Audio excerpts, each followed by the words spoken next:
travels to read and write his poetry. Welcome again, James. Bless you. Okay. Thank you.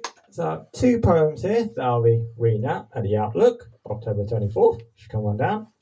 This first one is about Grenfell Tower, where 80 people were let down because of incompetence and corruption. This is Mummy, I'm Missing.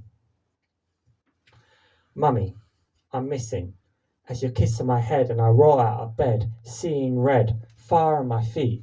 Mummy, the heat. Mum, I call for my mum, but she doesn't come. Why doesn't she come? And I run into the black and I choke on the smoke and the fires are hissing. Mummy, I'm missing. Maria, I never meant to die, just make you ask why, just why I was leaving, why the walls were heaving, why the scene was rumbling, I was fumbling to save you from the crumbling floor. Four's too late. No, I couldn't wait. I'd hesitate, 'cause you'd be gone, like I am now. I'm sorry I made you cry. I made you ask why. 'Cause Maria, I never meant to die. Describe hell. As easy. It's just Grenfell. It's shattered glass and roof from class, sirens roaring, embers falling, they're all calling through the pain, no to remain, through the fire growing higher, scream their fears, burn my ears to be saved. Say everyone, say they're missing, say my dad, say my mum, say my brother, say my sister, say my daughter, say my son, say my aunt, say my uncle, say my granddad, say my grandma, say my love, heavens above. I don't care how, save them now. Please. Describe hell. That's easy. It's just Grenfell. Thank you. Hey. Thank you, James. James. Yes. That moves me because I can feel the smoke. I can feel the fire. I can feel the walls coming in on me. I can feel a young child knowing why. I've got my dreams. Why? James Grenfell. Beautiful. Thank you. Thank you. Yes. Never forget what happened. This next poem is about homelessness, which is something that disproportionately affects people of colour.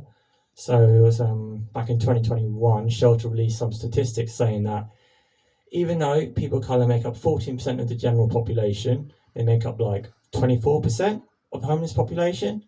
And according to government statistics 2023, there's about 270,000 homeless people in the UK.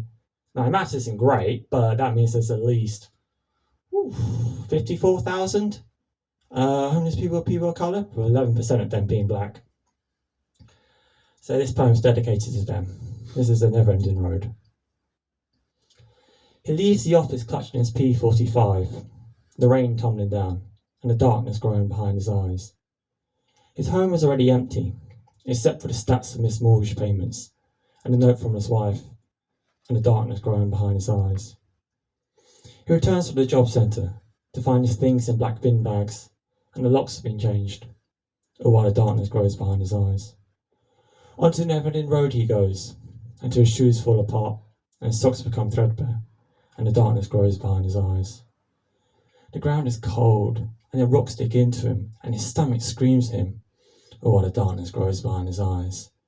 The smell of the roast dinners, and the jalfrezi, and the chow mein, and the fish and chips, and the kebabs, and the fried chicken, all fill his nose, while his stomach grows emptier, and the darkness grows behind his eyes. Spare some change, he says. Silence answers him, or mumbled apologies, or people crossing the street. He's a drunk, they say. He's a junkie, they say. It's all his fault, they say. But he doesn't want to drink or shoot up. It's just so cold at night, and he keeps away the darkness behind his eyes. But the darkness always returns, drilling into his brain, digging underneath his skin. He traces the scars on his wrist. Maybe next time he can push just a little bit deeper. Who cares about another dead tramp? So he goes into a public bathroom, locks eyes with a woman with greasy hair and a grey tracksuit that covers a map of bruises and scars on her body. In her pockets rolled up toilet paper. Or it's that time of the month again.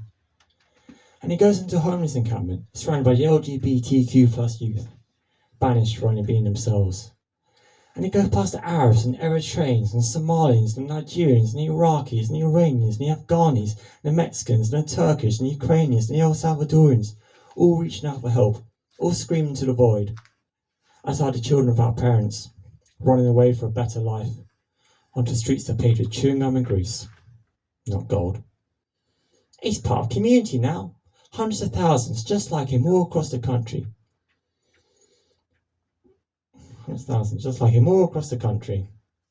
He's never felt more alone. He's now a statistic. That's all he is. A pawn for the politicians to push whenever they want votes. Keep your coins, he says. He wants change. Sleep finally comes, but he's awoken by a kick to the face and his sleeping bag being wrestled away. At least it's getting warmer. The cold is running. The heat is burning. He's been set on fire. But tomorrow will be better. Tomorrow never comes. Only empty promises and lies. He wraps newspapers around himself, and headlines read, "Homelessness is a lifestyle choice." Thank you. Hey, excellent. Thank you very much, James. That was very thoughtful, very painful. Have you ever been homeless? No, I've not, because I'm privileged enough to be in a position where, no, but if things had turned out differently in my life, I very well could have done, but I'm just lucky and privileged enough not to be able to. Yeah. Grateful, very grateful. Two very beautiful, controversial, and that's what poetry gives you.